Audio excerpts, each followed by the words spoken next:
To be fair, I should have done this video before I did the Spider-Man No Way Home video. That would have made sense, but then again, I am a little bit of an idiot. Who am I? Well, I am Berryman, and this is 10 Things Wrong With. Venom, Let There Be Carnage is a 2021 American superhero film featuring the Marvel Comics character Venom. The film tells the story of Eddie Brock, a former reporter, and the alien symbiote Venom, who must learn to get along in their new combined state. All while serial killer Cletus Kasady becomes a new host to a new symbiote called Carnage, who is vowed revenge on both Venom and Eddie Brock. Despite earning less money than its predecessor, the film was still classed as a box office success. It did receive mixed reviews from the critics, although many of them, including me, class it as an improvement over its predecessor. But what have I found wrong with this film? Well, let me explain. 10 things wrong with Venom, Let There Be Carnage. Number 10, hair. So in this film, Woody Harrelson plays Cletus Kasady brilliantly. However, there was one thing I found really annoying about his performance. Well, actually, it wasn't even his performance, it was his appearance, and that was his hair. Now, in the post-credit scene in the first film, his hair was perfect.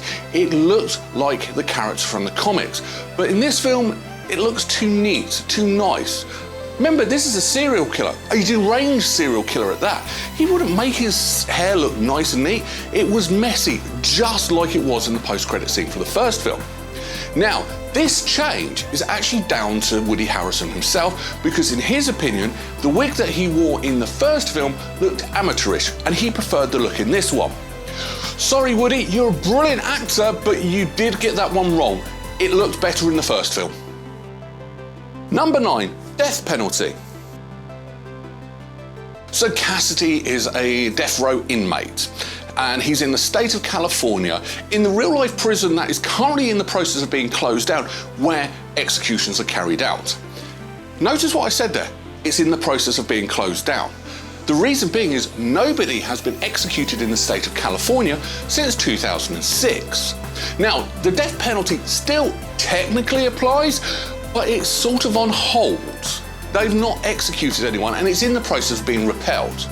Now, there are some states in the United States that do still have executions, Texas being one of them. Now, what they could have done, just to make it that little bit of accuracy, is actually have the execution being carried out in Texas and then make it their way to San Francisco.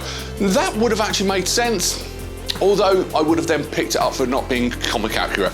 To be fair, the film was on a lose-lose situation when it came to that one. Number 8, body. So when Carnage finally appears, it is awesome. You see Carnage live action for the very first time. It's amazing. He does have this one trick which did confuse the hell out of me. He is shot a few times, and what does Carnage do? He opens his body up to let the bodies through, which looks awesome, but it raises the question, where's Kasady's body? Because I can't do it. I really can't open myself up. The body would still be there. So, yeah, where did his body go? Any explanations, any theories? Let me know. Number 7, blood. So, in the same sort of scene, you see absolute carnage. That's why he gets his name. And it is awesome. He's running through all the guards, maybe some prisoners, slicing and dicing them. It's amazing. Except there's no blood. Now, I have accidentally, a long time ago, cut myself with a knife, and oh my God, that bleeds to high heaven. My arm was covered in blood for something that was just essentially a little nick. We've all had paper cuts, so where was all the blood? Number 6, The Matrix. Berryman, didn't you do The Matrix a few weeks ago? Well, yes, fans, I did do that a few weeks ago, but this film is getting something wrong because of The Matrix. So during the film, there's a part where they're high up in the sky, looking out along the skyline of San Francisco, which is beautiful, I might add. Now, in that scene, there is a couple of helicopters flying around that are looking for Carnage. Except that wasn't actually in the script. In fact, what was supposed to happen, it was a clear skyline. Still would have been beautiful. So what are those helicopters? Well, those helicopters are actually in the process of filming The Matrix Resurrections. Seriously, in this film, you are watching them film another film. Also for a rival company as well, I might add. So, as much as it adds something to the film, it's still wrong that you filmed a rival company's film, and if you haven't seen my review on that, go check that out as well. Number 5, hosts.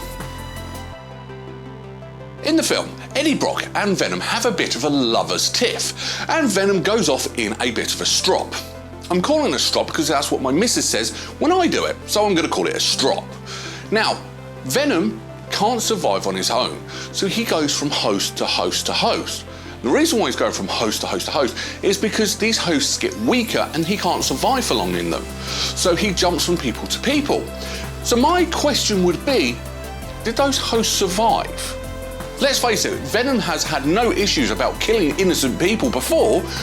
He's got what he wanted, he jumps to the next host. So, did these people survive or not? Number 4, Carnage's strength. So, I'm going on to the bits that they got wrong from the comics, but one thing Carnage was in the comics was absolutely strong. He was way too strong for Venom. So much so that Venom had to bite the bullet and team up with Spider-Man, and they only just managed to defeat him. Quite a few times, this has repeated itself in the comics. Yet, Venom goes one-on-one with Carnage and eventually beats him. Doesn't really make much sense. When the comic says Carnage is stronger, even Venom runs away saying, "Oh, that's a red one," and runs away. Was Carnage really stronger or not? Number 3, Venom V Carnage. Let's face it, we all watched this film for this one fight. And that's the problem, there was only one fight. The fact that they had this fight, which was the final act of the film, great, except I wanted 2. I wanted at least one other fight where Carnage was beating, Venom runs away, regroups and comes back and finally wins. Now, they did sort of do that, but let's face it, it was one fight. It wasn't 2 different fights at 2 different parts of the film. And I found that wrong. I didn't like there was only one. I wanted at least 2 fights. Am I on my own on that one? Number 2, length. The length of this film is 97 minutes long.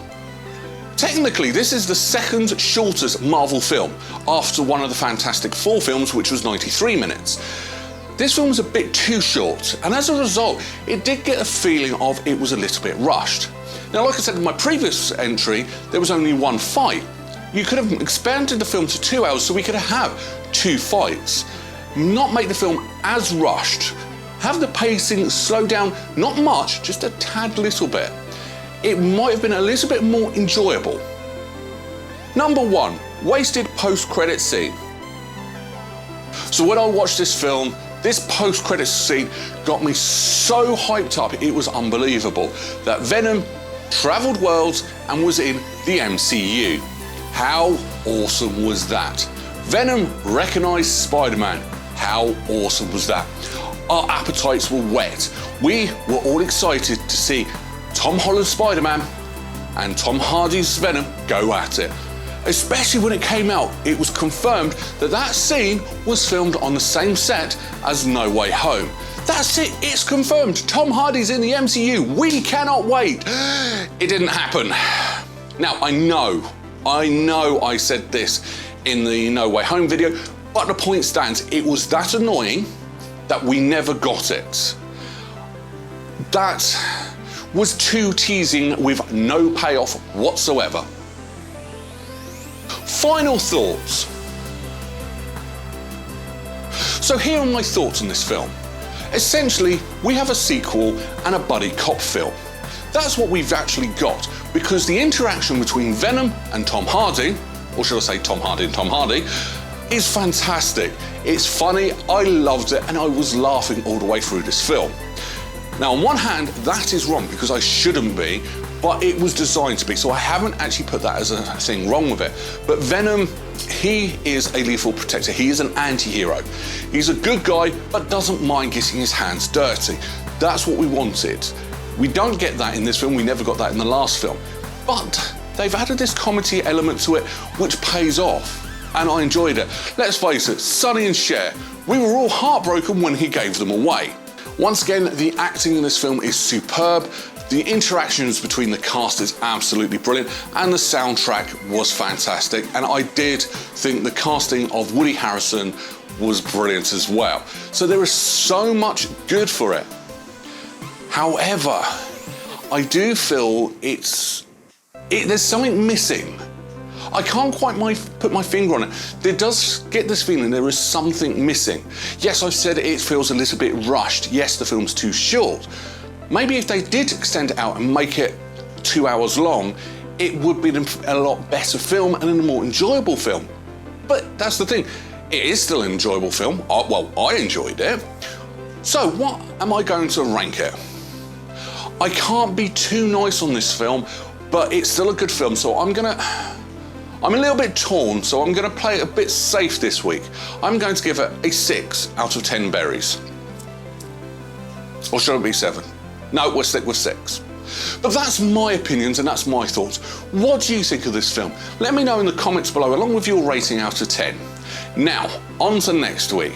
We are going to do a film that I should have actually done a few weeks ago, that the sequel is currently #1 in the cinema. Want to know what I mean? Well, come back next week to find out. Till then, take care.